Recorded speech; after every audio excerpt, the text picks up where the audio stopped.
ആൻഡമാൻ ദ്വീപുകളിൽ വിവിധയിടങ്ങളിൽ സഞ്ചാരം നടത്തി വിശ്വാസികൾക്ക് ഭഗവതി സേവയുടെയും ധനന്തുരി ഹോമത്തിൻ്റെയും അനുഗ്രഹങ്ങൾ പ്രദാനം ചെയ്ത് അമൃതാനന്ദമയി അമ്മയുടെ പുത്രന്മാരിൽ ഒരുവനായ സ്വാമി വിവിക്താമൃത ചൈതന്യ സഞ്ചരിച്ചു നീങ്ങുന്നത് പുണ്യപ്രവാഹ കേന്ദ്രമായ ശബരിമല അയ്യൻ്റെ സന്നിധിയിലേക്കാണ്. വൃശ്ചിക മാസം ആഗതമായിരിക്കുന്നു. ഒരു മണ്ഡലകാലത്തിലേക്ക് നാം നീങ്ങിയിരിക്കുന്നു.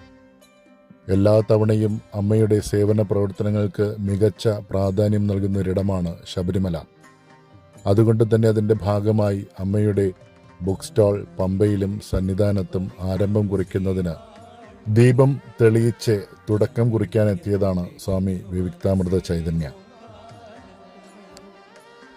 അമ്മ മക്കളുടെ അരികിലേക്ക് ചെന്നെത്തി കരുതൽ നൽകുന്ന ദിവസങ്ങളിലൂടെ സഞ്ചരിച്ചുകൊണ്ടിരിക്കുമ്പോൾ അമ്മ തുടങ്ങിവെച്ച പ്രവർത്തനങ്ങൾക്ക് കരുത്ത് പകരുന്ന ആ ഊർജത്തിലൂടെ സഞ്ചരിച്ച് നീങ്ങുകയാണ് അമ്മയോടൊപ്പം നിന്ന് സദാ സേവനത്തിന് പ്രാധാന്യം നൽകുന്ന അമ്മയുടെ പ്രിയപ്പെട്ട മക്കൾ.